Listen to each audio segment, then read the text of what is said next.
Discovery Beach and Boynton Beach, and it's a pleasure to be here this evening. Thank you. Hi everybody, my name is Laura Telez and I'm with Solar United Neighbors, and I work in all of South Florida. It's great to be here. Hi everyone, my name is Dr. Alexandra Loblavar. I serve on the board of trustees for Campo Limbo Coastal Stewards.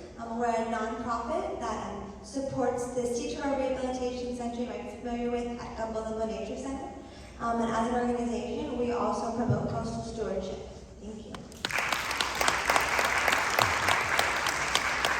Hi, my name is Susan Steinhauser. I'm here with the Climate Reality Project Boca Raton chapter. We service Broward County and Palm Beach County, spreading the word and education about the climate crisis and what we can do. We're looking forward to sharing the solutions with everybody, not just sharing about the problem. Also, Broward Sierra Club, I am the political chair. So for anybody who wants to get our government involved in the climate crisis, we can help you with that. And anybody who would like to join us at Campo Limbo, 1 week from tomorrow, we are going to do a self-guided tour of the turtle rehab facility, and then we're going to clean the beach at Red Reef Park. I want to start with you. The first question is not self-serving at all, but obviously I'm going to ask the question since we just experienced the piece, is to have your enthusiastic, hopefully, reaction. Certainly spontaneous. Il faut que je le fasse en français. I want to say, I can't remember the last time I was that moved. I can't remember the last time I saw everything that I care about in one piece, both musically and visually. If it were up to me, this would be mandatory viewing in every school system throughout the world. And unless you've already done this, I'm going to present this to Al Gore. I really hope that you'll be able to attend the next Climate Reality Training Live, wherever it is throughout the world, and be there to show this. Thank you. An inconvenient truth, what was a turning point for me in my life when I watched the documentary, the first incarnation, and then of course the second one. And first time I was in Florida was in June when I was here for the Aspen Ideas Climate Conference. And so I met a lot of people who share the same belief and impression that you did. So thank you very much. Yeah, I mean, I don't know how I can follow that. I mean, absolutely impactful. I think these are really important issues that for some reason just don't get reached by the general audience and the general public. And I think just portraying it in such a insightful, impactful manner is, I agree. I think that's really the way to get people to start caring. Beautiful. Thank you.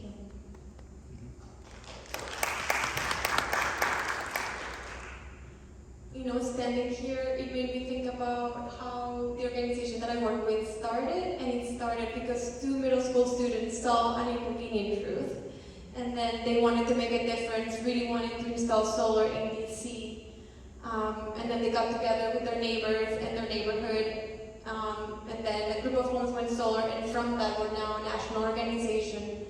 So the power of, you know, movies and music can really connect us. And then personally, I have lived in all of these wild places. My background is in experiential education.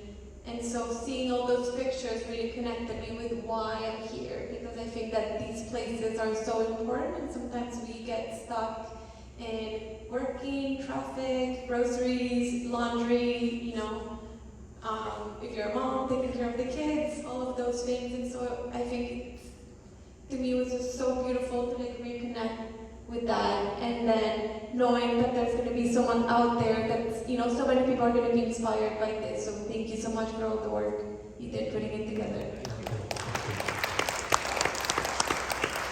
So just echo my fellow panelists, I thought that was really impactful, really beautiful work. I think a couple of the images that really stood out to me, of course, being housing, to see, I would see the impact back to the hurricanes and people stranded on our roofs, right? So flood waters do recede, but you know, what happened to those people who were displaced from their neighborhoods? How are those neighborhoods being rebuilt? So of course my mind goes to affordable housing, but just so many beautiful images and just really touching to see like how we're all a part of that. So I thank you for that work. It's really wonderful. Thank you.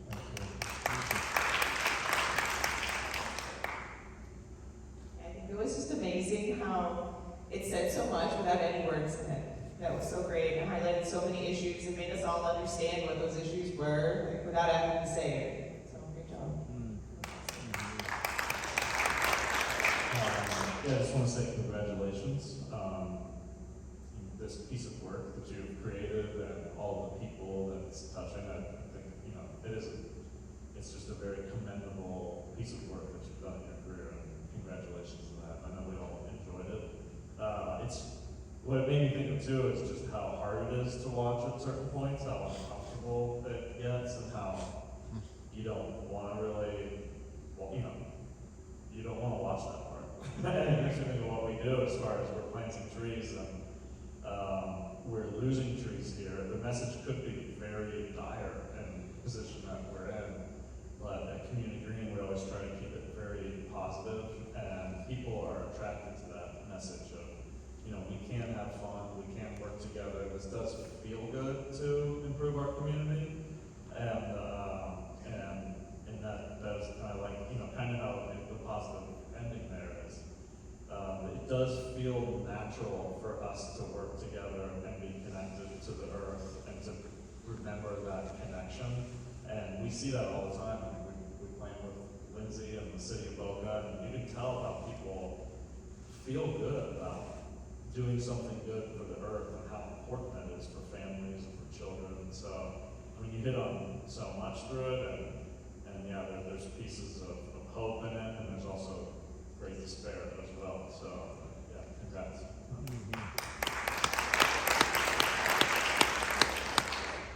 First of all, thank you so much for creating such a beautiful and inspiring work. I want to say thank you also to the Symphonia for creating this event and bringing all of us out here together to have the opportunity to speak on it. For me, as a representative of the city, you know, this is such a huge global issue that touches everyone on the planet, and yet in my work I have very clear distinct, like literal borders that I have to work with it. And so it's just to think about how, you know, that old saying, think global, act local, you know, the way that we can kind of bring it down to the actions we can take here in Boca Raton. And something that I've said in outreach before is, you know, Boca Raton can't solve this problem alone, but it also can't be solved without us. And just thank you to all of my colleagues up here on the stage, because I'm working here in Boca Raton, but I work with Mark and I work with Natalie and I work with all of you. And that helps me to kind of cross those borders a little bit as well. So just thank you so much again for creating this piece, and thank you to the Symphonia for bringing us here, and thank you to everyone on the stage and the amazing work that you all do. Thank you. Wow, very kind. One thing I wanted to let you know about is that the first version I wrote had a much darker ending. And in fact, the couple that commissioned the piece came to me and begged me to rewrite the ending. And I usually don't let commissioners tell me what to write. But it was all about hope, right? All of us are here doing what we do because we have hope that we are going to make a difference as individuals and collectively. So I did rewrite the ending. You know, it's not a happy Hollywood ending either, but I hope that it gave you a glimpse of what is possible collectively, because we have the knowledge and the capacity to actually change the current course. So my next question to you would be very much about hope, and if you could give us an example of a project that you've worked on that you felt really moved the needle, something that has been particularly impactful, and how did you pull that off? Okay. Well, I think the work that we do pretty much every day is impactful. So with Habitat, I'll just be brief. We do new construction and we also do neighborhood revitalization.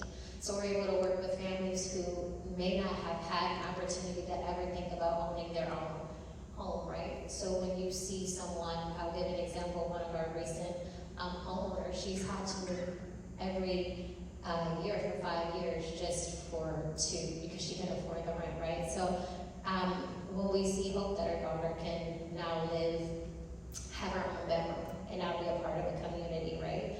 And who knows what her impact in that community will be. So that's hope.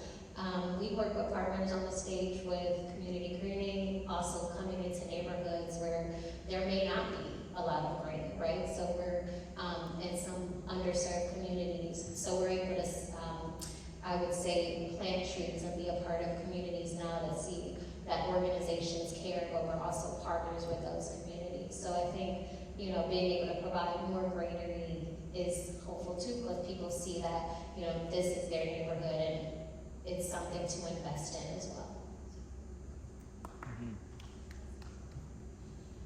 Yeah, so similar to what you said, I think the work that we do every day is so inspiring and brings so much hope. So we help people install solar. And so, for example, when Hurricane Ian came in, we had people reaching out to tell their stories about, their homes that had solar and storage, and then they became these resiliency points for the community. And I remember this one story specifically where, the first neighbor came in and was like, I noticed your lights were on. I'm here with my older mom. Can she please come in for AC relief? And then another neighbor came in because someone in their household had some medical issues and also needed AC relief. And so he was like, and in my home we had AC and we all had tea. And then a few hours went by and then everybody, went back home. And so it's not just the resiliency during storms, but just knowing that we can use, the sunshine, this beautiful thing that wakes up every day to reduce our emissions, to save money, to inspire others. So to me, that's inspiring every day, and I also feel like sometimes it feels like it's so far away and so hard, and solar just brings a solution in so many different fronts. Yeah, so I sat here and really thought about the question, and I definitely don't want to take credit for the amazing work that's being done at Gumbo Limbo's Rehabilitation Center. We have a phenomenal rehabilitation staff. I serve on the board, but my contributions pale compared to the great work that they're doing in that rehab. But I think one project that I'm particularly proud of to represent is our Refuse Plastic campaign. The majority of turtles that come into that rehab have ingested plastic, and you'll see the repercussions of that as they spend days in the rehabilitation center. So encouraging individuals, and it's such a simple thing to do, really, that just anybody can really have an impact by refusing single-use plastics, by eliminating your use or at least reducing your use of plastics. We can really begin to see the positive impacts on all animals, but at least if you come to Gumbo Limbo, you'll be able to see the positive impacts on our sea turtle population here in BOCA. So with climate reality, I would say our greatest satisfaction comes from amplifying all these great folks' work. So whether we partner with Solar United Neighbors to make sure that the Broward Solar Co-op is filled beyond max, or whether we bring our group to Gumbo Limbo and also educate about plastic, not only choking literally our environment, but also contributing to climate change, because plastic and rubber is made from fossil fuels. So amplifying those messages, sharing Lindsay's great work in the city and in the county is what gives us the greatest sense of satisfaction with climate reality. With Sierra Club, it's actually coming around the corner. Sorry, here's a little plug. Every year we have the distinct honor in Broward County of holding the first Earth Day event in the county. It gets really busy in April, as you all know, so we kind of kick it off in March. So I hope everybody here will join us at Emcold Nature Center on Sunday, March 5th, and hopefully you'll get to see these guys again, who will be, some of them will be tabling at our event. So, thank you.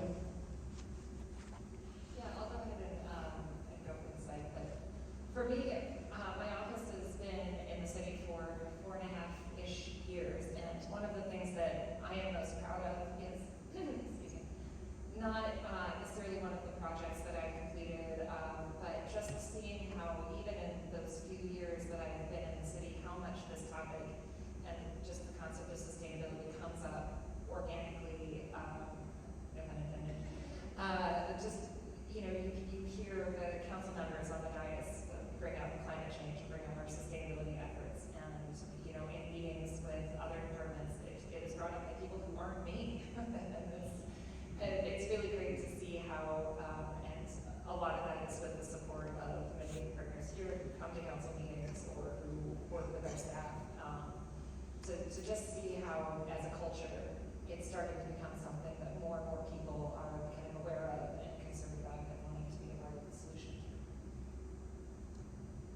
things that do give me hope, make me hopeful. There's a board member in the audience, Carolyn Pennington Parker.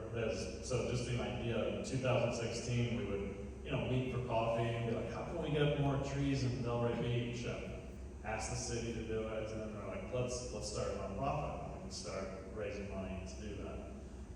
And then, at that time, we were just talking about a couple hundred trees and where we can plant those trees in Delray. And, 6 years later now, we've planted 10,000 trees in this, in the community. So, it just went from, an idea of thinking about how can we plant more trees, and then it just got bigger, and then it was how to take care of those trees, and we started having a youth tree team. So that was how can we employ teams to maintain the trees.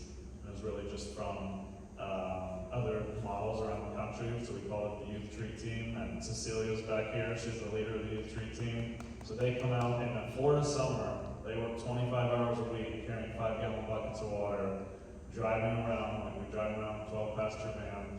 We're like, is this gonna work in Florida? Like our team's gonna go with watering trees in the 90-degree heat, and now that team has 9 teams on it that are getting paid. A lot of times it's their first job, and a lot of them are enjoying it. And it's about being outside and learning about our green spaces.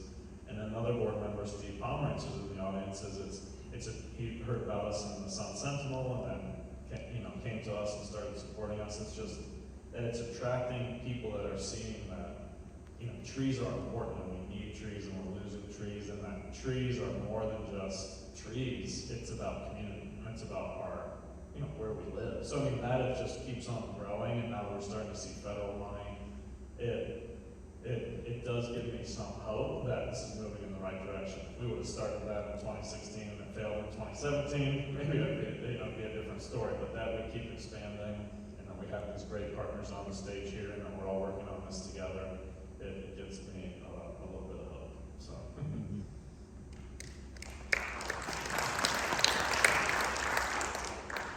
Yeah, so one project that I've been working on with my team at the Palm Beach County Office of Resilience that gives me some hope is our Vulnerability Assessment and Resilience Action Plan. So that's a really big name, but basically we're looking at all of the assets in the county, everything that people need to function in the county comfortably and survive, and also the climate risks that we're going to be seeing in the future, and then coming up with a plan for how do we address those risks moving forward. And the reason that I have so much hope with this project is because we applied for a really big grant, and we weren't sure if we were going to get it, and we did. And then some of our staff said, well, I don't know if that's enough to do all the modeling that we need. Let's apply for this other grant, and let's ask the county for some money. And we got both of them. We only thought we were going to get one, and we got both. So we were able to expand the scope some, and instead of just adapting to climate change, now we're looking at, okay, if we wanted to look into what would it take to be net zero for the county, we're not setting a goal quite yet, but we're doing a feasibility analysis to see what are all of our options, like a menu of what we could choose from, and what would it look like to get there. And we're also looking, instead of just at our concrete, gray assets, we're also looking at our green assets. We're going to be doing a tree canopy analysis so that we can hopefully partner with community greening more and expand our tree canopy in the county. So it's just really cool to see that so many people want to fund resilience right now, and the national government just passed the Inflation Reduction Act, and there's a lot of federal money coming down for climate change and resilience initiatives. We're seeing money from the federal level, the state level, and the county government too. It's giving us funding to work on this. So we're kind of at a weird point right now where we need more staff to apply for more grants because there's so much money coming down right now. So it's really cool to see all the politicians putting the money where their mouth has been for a while. You're also inspiring and honored to be in your company. Thank you. We'd like to invite questions from our public. You can ask any of us individually or collectively, and then if any of you want to answer the question, just raise your hand. Hi, thank you very much. I have a question for the Green Plan tree planter. Some years ago I heard on NPR a woman that was talking about planting edible trees. Have you heard about that, and it's something you ever considered doing? About planting edibles? Yes, yeah. edible trees, yes, for the canopy. Yeah, we do that. So we've had a few projects, urban orchards. I mean, South Florida trees do all these things for us, but we're lucky that we can plant trees that feed us. So in food deserts, we now have 4 urban orchards, 2 in Delray, 1 in Boynton, and 1 in West Palm. And that's the other thing, like they're working. In 2017, when we heard that they're doing this in Germany and they're doing this in Seattle, there's a big one there. And people said that's not going to work, but it has been put on public land in Delray. There's 60 trees there in a food desert, southwest neighborhood, and it's feeding people. And I mean, that's a lot of food that mango tree produces or an avocado. So if you're putting it in the right place where people are eating it, there's people from Haiti, there's people from Jamaica, it's people that are using the fruit, so it does work, and it's been a great concept. And I mean, we should be doing more of that where it makes sense and where, the food's not going to waste. Does that answer your question? Thank you.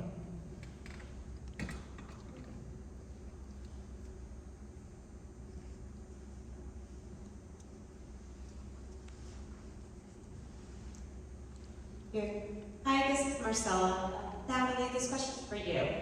So with the small office of resilience in Palm Beach County, what are some of the things that you're doing or partnering in to promote more environmental protection efforts at the county level so that it trickles down to maybe some of the municipalities and so forth and so on?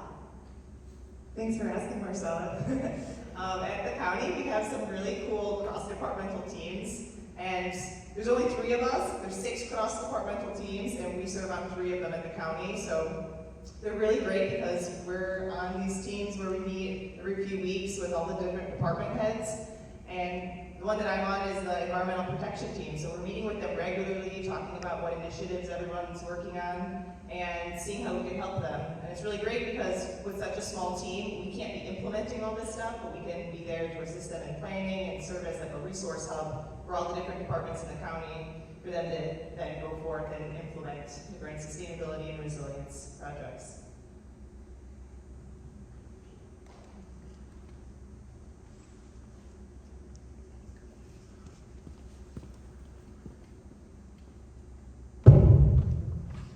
To do that. Thank you all for being here, for what and who we represent, and that beautiful piece of music and the visual, just phenomenal, very touching, very heartfelt. It spoke to me, and I think I could speak for a lot of people here. It really resonated with all of us.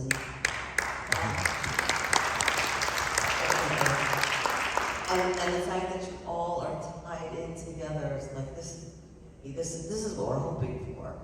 That the origin of being together, the origin of the planet, the idea of this is what we're given, this is a gift, like music is a gift, that we can take that and we've come to a place where we pretty much are destructive, but there's a handful of us who are really productive, who are creating something that's really beautiful, like speaking from the government that represents the people, and the future, looking at homes and solar energy. So my point that I want to make is, I think most of us, if not all of us who are here, yeah, beautiful, well played, perfect, have that big concern on the back of our minds, like where are we going?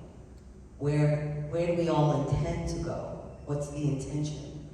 And personally, I live here, I grew up here, I've seen a lot of changes. I know the changes are because we have an overpopulation.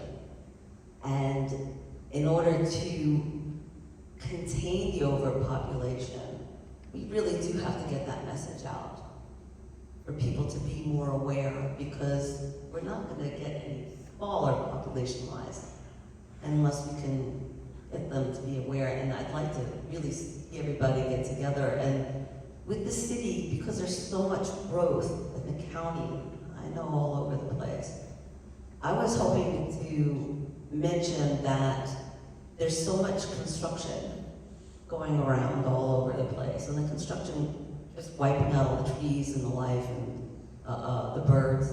You had the birds. I'd like to know if something can be done about that. If there could be mandates. I've gone up to Tallahassee and I've asked them, can we have a moratorium on housing?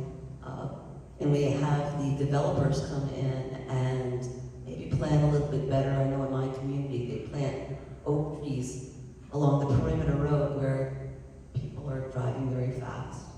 And the sandhill cranes eat the oak trees and they get hit. And that's just an example of thinking locally and getting down to the little things, like the little light music, the Wagner's, how music represents a single idea. I know I'm going on, but I'm trying to get that thought out there that there's a lot more that we can do, and I appreciate you all for starting the movement. And it has a long way to go, so please don't give up hope. Oh no, thank you. Could I address that? May I just wanted to thank you, Kat, and just point out, Kat did mention Tallahassee, and it would be remiss for me to not say that something that we all can do, and dare I say all have I don't want to say obligation, but we all live in cities here in Florida, and the cities are in counties, and the county is in the state, and the state is in the nation. And there is nothing to stop us from reaching out to our elected officials at the city level. We can all show up at a county meeting, assuming that county city, assuming it's in the evening if we work. Some cities unfortunately have their meetings during the day. Anyway, show up. You've got 2 minutes to speak your mind about anything that you wish. The microphone is yours. Use it, take it. Don't be afraid to speak up for what you want. And that's all I want to say.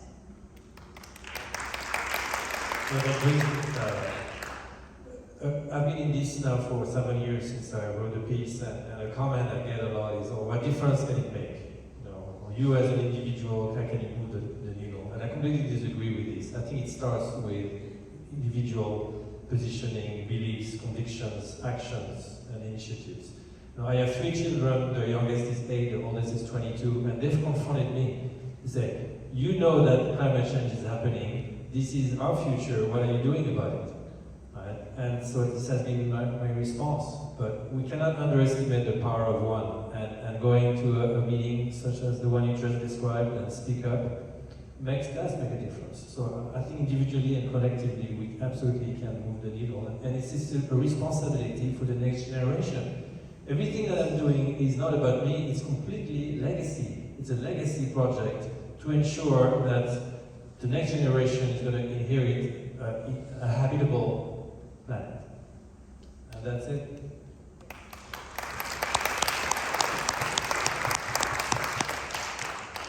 I think that, one last question, that's good. I think we could all continue forever, but, thank you. Well, first, I did think the piece was beautiful. I thank you for it. It was very emotional, the tonalities, and it was very expressive. So thank you for that, and I think the Symphonia did a great job of presenting. Now, I see on the stage the Restore lady, the Solar lady, the Tree Man, and 2 government people.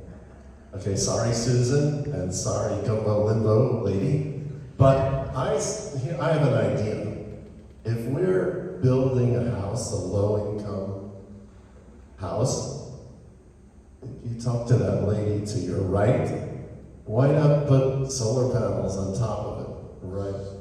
Then, I'm not finished, and talk to the tree man and have some mango trees put in the front yard. And now government people, I know everyone kind of leaves tonight and they go back to their own silo, what they're focused on. So it seems like there needs to be a coordinator, and that maybe is the role of the government. So maybe if you can get all these people together and do something, you think really make something happen.